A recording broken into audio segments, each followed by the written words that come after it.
आप देख रहे हैं वीओपी न्यूज, जनता को रखे सबसे आगे। बीजेपी अपने आप में कानून बन चुकी है। जो ये कहते हैं वो कानून है, जो इनके खिलाफ होगा वो राष्ट्र विरोधी है, ये इनका कहना है। राष्ट्रवादिता का सर्टिफिकेट जो है वो भारतीय जनता पार्टी के पास है। जो इनके साथ नहीं चला है उसको कहा जाता है कि राष्ट्र विरोधी है, पाकिस्तानी है, गुपकारी है। और इसी किस्म के इल्ज़ामात जो है ये इलेक्शन के दौरान जो है वो अपने विरोधियों के ऊपर लगाते रहे। और जो लोग वोट नहीं दे रहे थे उनको पाकिस्तानी खुलेआम ये लोग कहते रहे। इनके जो केंद्र के मंत्री थे, हैरानगी की बात यह है कि वो भी अपोजिशन पार्टीज को जो है वो पाकिस्तानी डब कर रहे थे, गुपकारी डब कर रहे थे, राष्ट्र विरोधी का जो है वो दे रहे थे। और जिस तरीके से एडमिनिस्ट्रेशन को इन्होंने हाईजैक कर लिया हुआ है वो अपने आप में एक बहुत बड़ी चिंता का विषय है।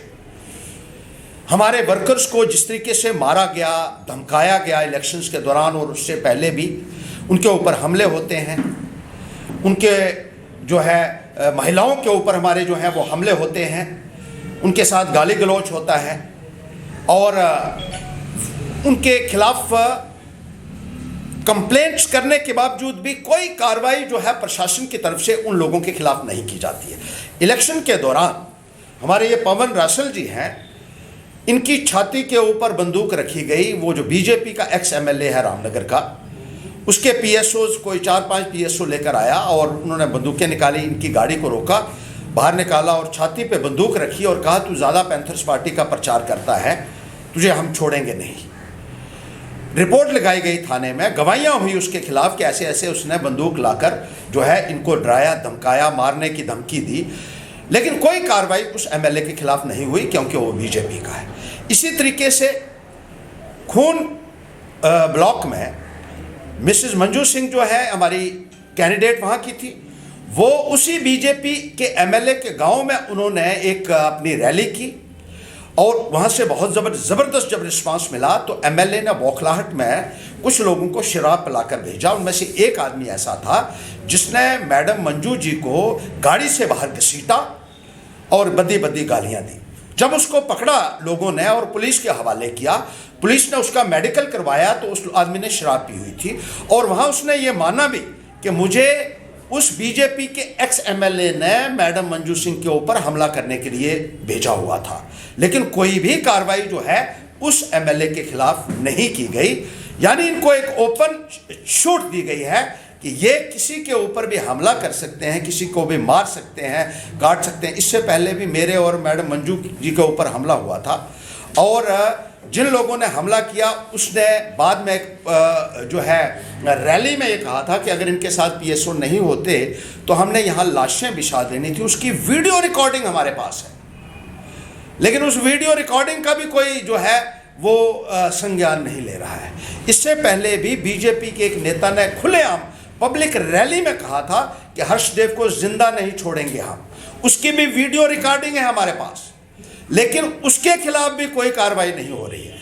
हमारा राइट टू लाइफ जो है, जो संविधान ने दिया है, विरोधी जो हैं बीजेपी के, उनका तो कॉन्स्टिट्यूशनल गारंटीज जो है इस हिंदुस्तान में हमें मिलती हैं, एक नागरिक को उससे भी महरूम कर दिया गया है।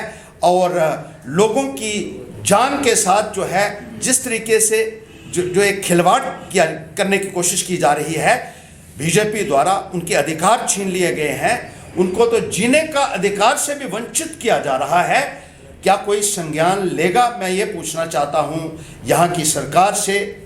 और क्या ये जमहूरियत है कि यहाँ आप कहेंगे कि बीजेपी को वोट नहीं देने वाला जो है वो राष्ट्र विरोधी बन जाता है, उसको मारा जाता है, उसको काटा जाता है, उसके ऊपर हमले होते हैं, बहुत लोगों के सिर फोड़ दिए गए, उनको टांके लगे खून ब्लॉक में, लेकिन पूरे उनके फोटोग्राफ सोशल मीडिया के ऊपर वायरल हुए, लेकिन किसी पुलिस वाले ने उसका संज्ञान तक नहीं लिया।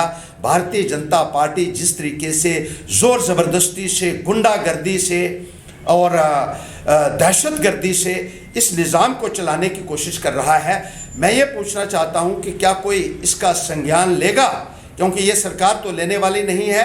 ये सरकार तो तानाशाही की सरकार है, ज़ोर ज़बरदस्ती की सरकार है। इनका एकमात्र मकसद है कि विरोधियों को मसल दो, रौंद दो पैरों तले, उनको ख़त्म कर दो, और जैसे भी होता है कि अपनी जो है वो पॉलिटिकल साख को बहाल करने के लिए ये किसी भी हद तक जा सकते हैं। और जो ये कर रहे हैं, मैं ये पूछना चाहता हूं कि क्या कोई इसका संज्ञान लेगा? क्या सुप्रीम कोर्ट इसका संज्ञान लेगा? क्या कोई कोर्ट इसका संज्ञान लेगा? क्योंकि एक संविधान के साथ एक बहुत भद्दा मजाक भारतीय जनता पार्टी के इन नेताओं की तरफ से किया जा रहा है, और इनको पूरी शय जो है वो हमारा निज़ाम जो है, जो प्रशासन है, वो यहाँ दे रहा है।